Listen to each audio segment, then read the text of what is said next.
All right, all praise to the Most High Yahweh and to His Son, my brother, Amashiach, Yahweh Shai. Peace and blessings to my brothers and sisters from the Israelite tribes.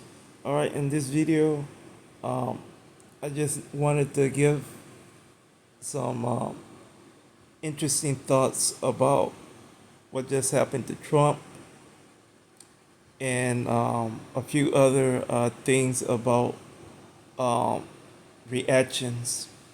So, the other day, Trump had a rally in Pennsylvania, and basically somebody tried to assassinate him.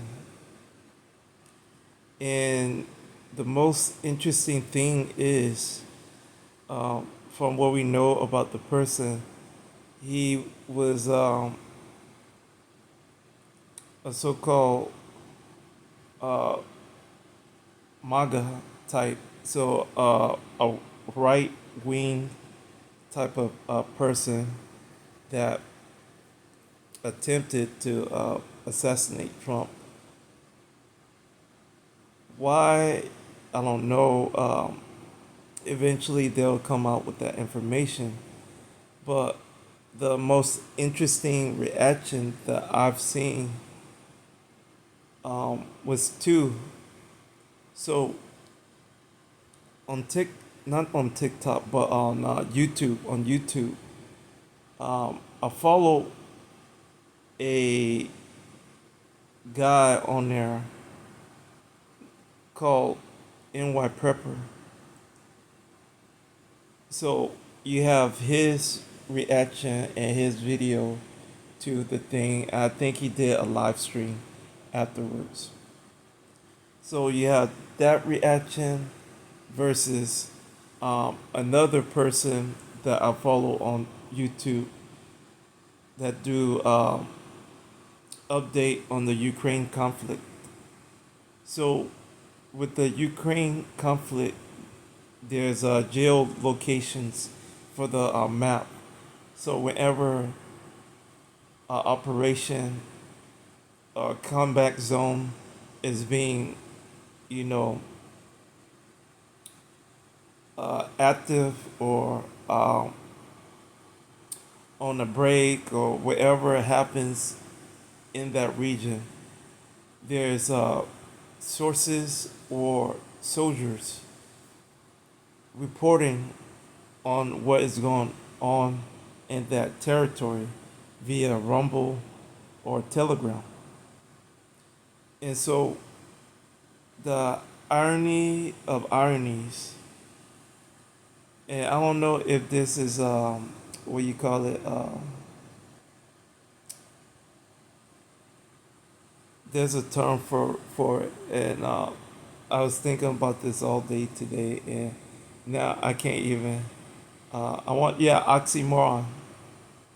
I don't know if this is a oxymoron, but basically, you have NY Prepper, a gentleman that is pro-Trump, pro-America, period. And then you have the Ukraine troops on the front line and their sources. A good source for Ukraine is Deep State, but that person wasn't responding to what was going on. It was the troops at the combat line when they found out what happened. So this video is on the interesting irony between the two, because you would think uh, both of those sides would have something very much in common, period. So they wouldn't disagree with anything, but in reality, it's totally different mindsets and groups and people living in a situation versus people wanting to be within that moment in time to say, um, I'm a patriot for my country and nationality. So, um, Ukraine troops' reaction to um, Trump being shot and not, finished was like they was very disappointed that whoever hired the sniper didn't hire a professional to finish the job because the troops in Ukraine understand you have a split in that country. You do have troops that do want, you know, the ability to kick Russia out the country. You do have other troops that are at the point to where they are against Zelensky and they want him out of the country. So you have parts of a coup fermenting versus, you know, other types of soldiers dealing with Azov and other groups asking for more attention and more weapons and so on. Because eventually, either way, Zelensky is going to be overthrown and kicked out if NATO don't react or act to what is going on um, within those groupings of troops within Ukraine. So you have the a part of Ukraine troops that are, messaging their disappointment about what happened because they know once Trump get into office, there's no more funding for any of the things that they are able to do in that country and get away with. It'll stop, and Russia will easily have the advantage. So you have pro war Ukrainians asking for the finishing and the end of Trump. Meanwhile, you have a supporter, a conservative, a GOP, a pro-gun uh, prepper that is pro-Ukraine, kicking Russia out. So he's pro all the military, pro Zelensky. He's just not pro Democrat and Biden.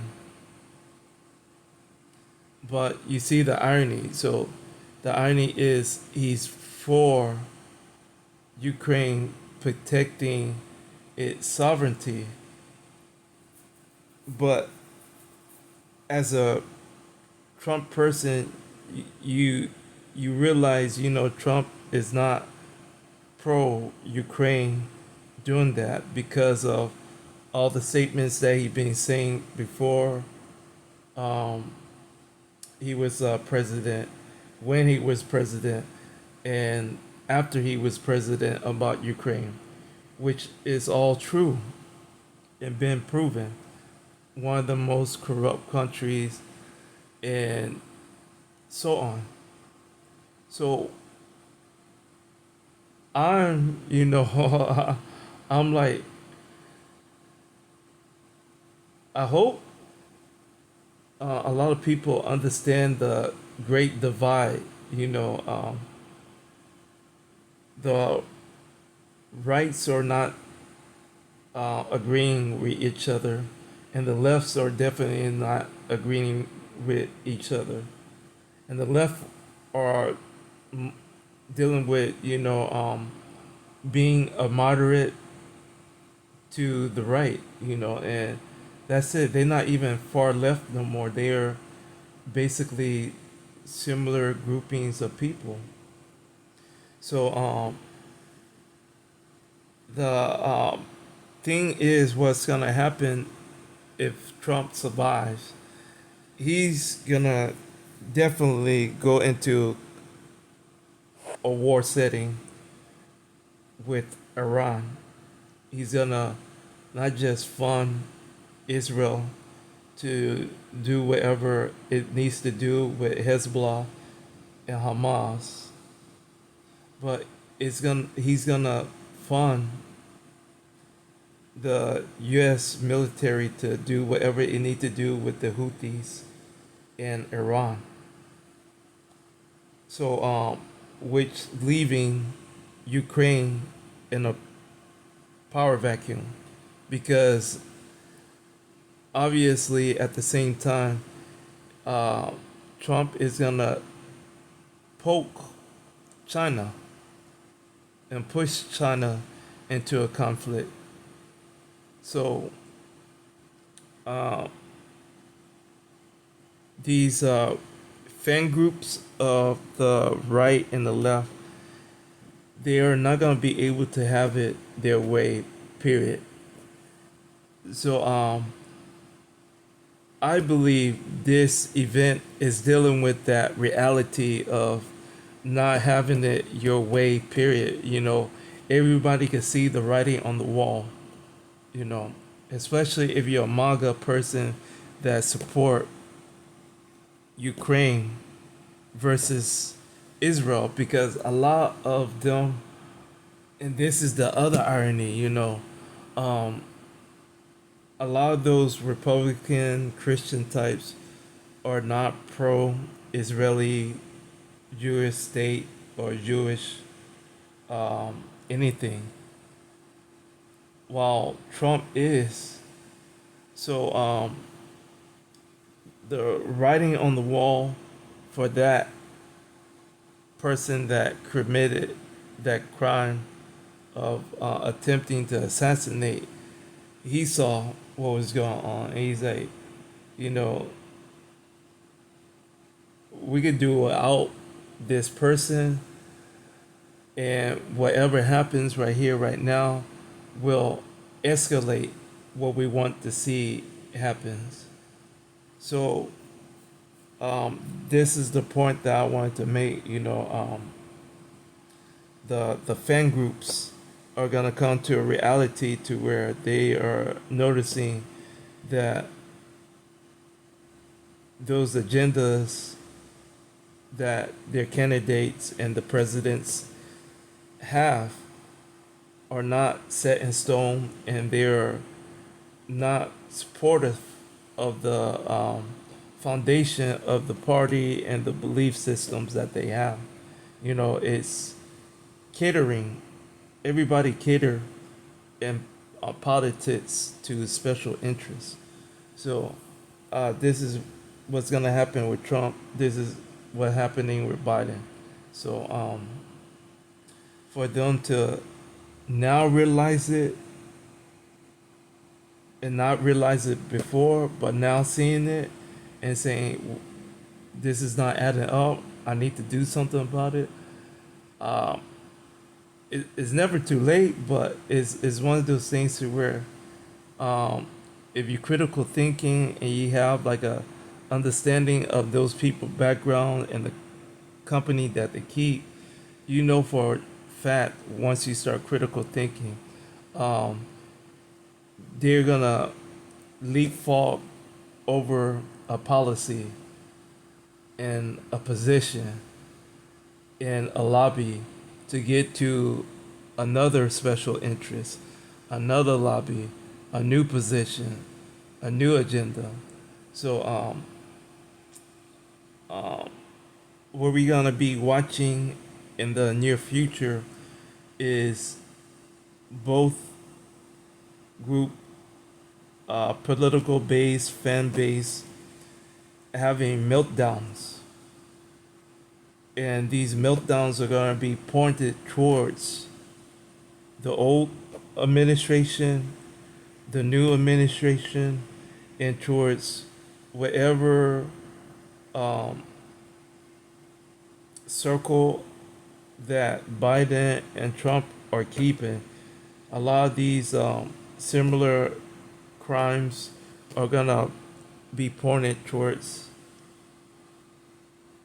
the same meltdown groups of people. So a lot of this is gonna be inside jobs. within both groups. And that's what I have a feeling that it's heading towards. And I was just using NY Prepper as a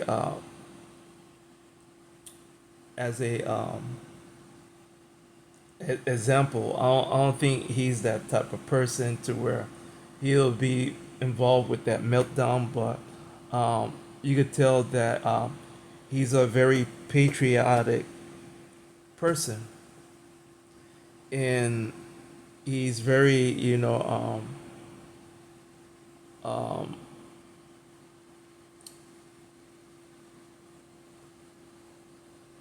close, point of view with certain things that he read and talk about. So he's limiting his ability to opinionate and to do better by stating facts. His biases are, taking over, and with that bias, you have a, you know, um, character issue. You have your behavior.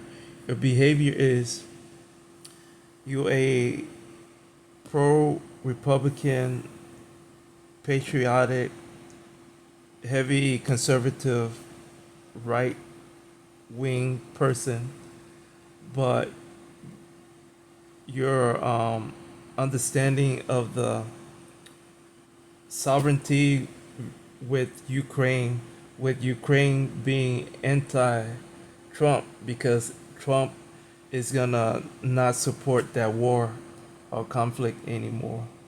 So a lot of these people are not gonna be able to consistently be, right and politically right about something. They're gonna have to pick what they want to be pro, and it's not gonna be multiple pro this, pro that, pro this, pro that, because Trump isn't that. None of those Republican candidates are that. So, in the irony, not just that, but within the party itself, you do have um, hardcore war hawks in the Republican Senate and Congress that's pro Ukraine. And they are probably understanding more so of what's going to happen once Trump enter. That's why they're doing that bipartisan stuff with Joe Biden, because everybody know Biden is going to go into a war setting with Iran and possibly at the same time with China.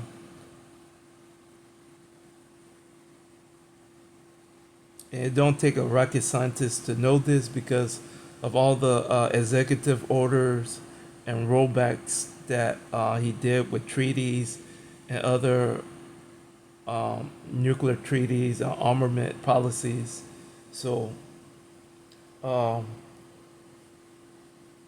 it's one of those things to where we shouldn't be shocked or surprised about any type of civil war, any type of civil unrest, any type of um, assassination plots and attempts on both parties, because you have the basis of those parties melting down because both leaders are lacking, clear um, agendas and clear principles that link to the foundation of those parties. So both candidates are very weak with foreign policy. I say weak with foreign policy and the nature and the understanding of being obsessed with um, a policy that is lacking other content to make it a diplomatic or diplomacy based foreign policy versus a military based foreign policy. And with that being said, I want to say once again, as always, all praise to the Most High Yahweh and to His Son, my brother, Amashiach Yahushai. Peace and blessings once again to my brothers and sisters from the Israelite tribes. Thank y'all once again for the views and for the comments. Feel free to leave a comment according to the community guidelines, and I shall reply to it as soon as possible. Thank y'all. Peace.